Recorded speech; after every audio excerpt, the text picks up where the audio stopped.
Baxışda gündəlik xəbərləri sizə təqdim edirik.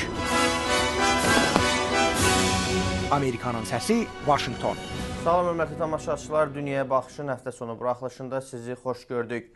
Azad Fikir Universitetinin layihə rəhbəri Vüqar Salamlının sözlərinə görə 2009-cu ilin oktyabrında fəaliyyətə başlayan Azad Fikir Universiteti bir çox donor təşkilatın maliyyə dəstəyi ilə iş aparır. O, bu fondlar arasında xüsusilə Amerikanın Demokratiya Dəstək Fondunun adını vurğulayaraq bildirib ki, ABŞ-ın Bakıdakı səfirliyinin rolu da az olmayıb. Cənab Salamlı ilə AFU barədə müsahibəni sizə təqdim edirik. İlk sualım Azad Fikir Universiteti haqda olacaq. Ümumiyyətlə, Azad Fikir Universiteti haqda xahiş edərdik ki, qısaca olaraq ümumi məlumat verəsiniz. Azad Fikir Universiteti layihəsi Azərbaycan Gənclər Hərəkatının bir layihəsidir. Və bu layihə haqqında təxminən təşkilatımız yarandıqdan ilk günlərdən bu barədə düşünməyə başlamışdıq. Amma konkret layihə şəklində bunu 2009-cu ilin əvvəllərindən yazılı formaya saldıq. Müxtəlif fondlara müraciət elədik və 2009-cu ilin yayında onlardan müsbət cavab alaraq həmin ilin oktyabrından başlayaraq fəaliyyətimizə start verdik. Azad Fikir Universiteti layihəsinin məqsədi Azərbaycanda olan gənclərə, tələbələrə, məzunlara müxtəlif aktual olan mövzular haqqında ekspertlərin və universitet professorlarının mühazirələrini dinləməkdir. Reallıq ondan ibarətdir ki, Azərbaycanda hal-hazırda çox az imkan var ki, gənclər universitetdən kənar hər hansı bir məkanda toplaşıb öz fikirlərini bildirə bilsinlər, fikir mübadiləsi aparsınlar, savadlı və bilikli, təcrübəli insanların fikirlərini dinləyə bilsinlər. Bizim məqsədimiz bu şərait yaratmaq idi və son 3 il ərzində düşünürəm ki, kifayət qədər uğurlu bir layihəyə çevrilə bilmişik.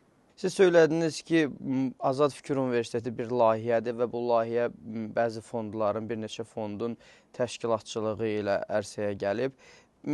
Hansı fondlar xüsusilə maliyyə dəstəyində sizə kömək eləyir və ondan əlavə digər dəstəklərdə sizə kömək eləyirlər? Hansı fondlardır bunlar? Biz artıq bu il 4-cü ilimizə başlayacağıq. Son 3 mövsümdə bizim müxtəlif donorlarla, müxtəlif institutlarla əməkdaşlığımız olmuşdu. Ən çox əməkdaşlıq eləmişik biz Amerikada olan Demokratiya Dəstək Fondu. Onlar demək olar ki, hər il bizim layihəyə dəstək verirlər. Üzümüzə gələn mövsümdə də onlar bu layihənin bir hissəsini dəstəkləməyə razılıq veriblər. Amma bununla belə Bakıdakı Amerika səfirliyinin dəstəyi çox ciddi olmuşdu. German Marshall Fund təşkilatının da çox ciddi dəstəyi olmuşdu. USAID-dən çox güclü dəstək hiss eləmişik. Müxtəlif zamanlarda kiçik əməkdaşlıqlarımız olub. Məsəl üçün, ölkədə olan Britaniya səfirliyi ilə bir neçə tədbirlərimiz, layihələrimiz olub.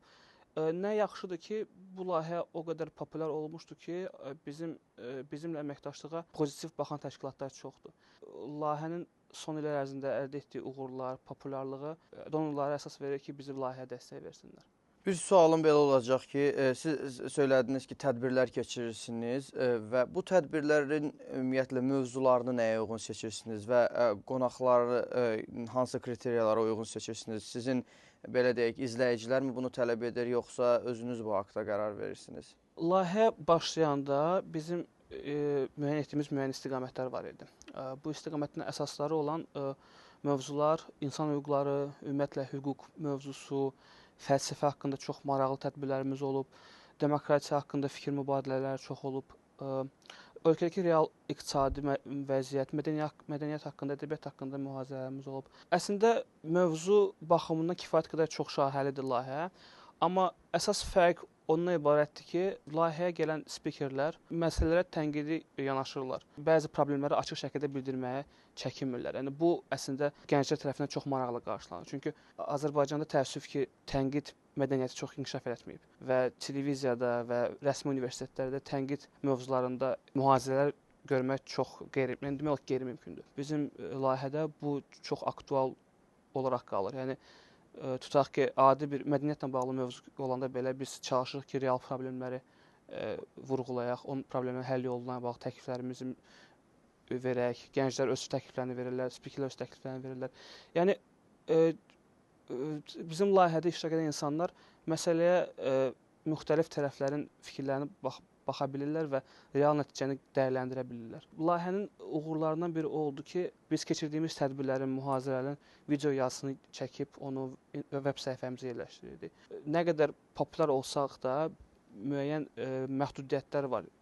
Elementar olaraq bizim layihədə bəzi spikerlər olub ki, onların mühazirələri zamanı zalda demək olar ki, yer olmayıb. Elə insanlar var ki, hansısa bir mövzuya yenidən baxmaq istəyirlər və qaçırdıqları mövzuyu dinləmək istəyirlər. Onlar üçün bu imkan çox faydalıdır. Onlar bizim veb səhifəyə daxil olub artıq 200-ə yaxın müxtəlif video mühazirələri dinləyə bilirlər və mən öz təcrübəmdən deyə bilərəm. Mən ABŞ-da son bir il ABŞ-da oldum və mənim müəyyən araşdırmalarım oldu bizim ölkəmiz haqqında və bizim layihənin video materialları mənə çox kömək oldu bəzən.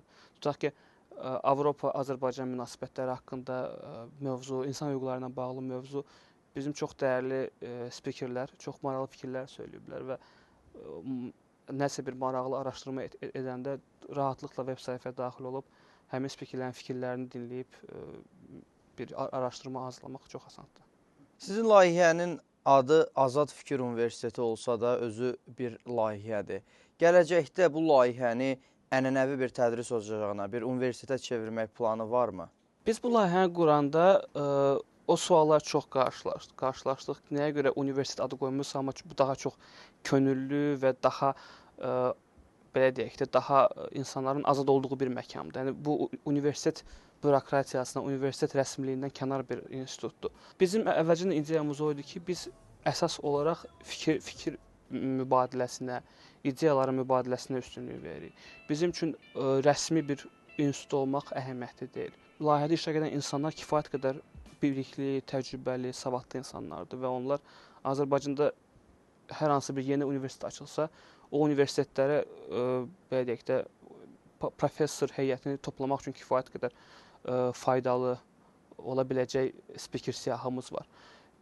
Özümüz bu barədə düşünmürük, çünki çox ambisiyalı bir layihə ola bilər bu universitet yaratmaq. İndiki reallıqda bu mümkün deyil, çünki bunun üçün daha böyük büdcə, daha böyük resurs lazımdır. Biz indiki vəziyyətimizlə razıyıq, daha çox qeyri-rəsmi şəkildə fəaliyyəti üstünlük verir, çünki bu bizə daha çox sərbəstlik verir.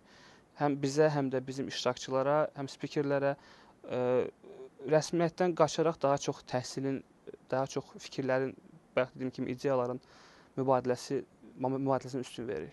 Dünyaya Baxışın həftə sonu buraxılışını izlədiniz. Proqramın bütün buraxılışlarına veb səhifəmizdə www.amerikanınsəsi.org-da baxa bilərsiniz. Bugünlük bu qədər. Mən Emil Quliyev. Sizinlə gələn həftəyə də xudafisləşirəm. Sağ olun, eyni ünvanda görüşənədək.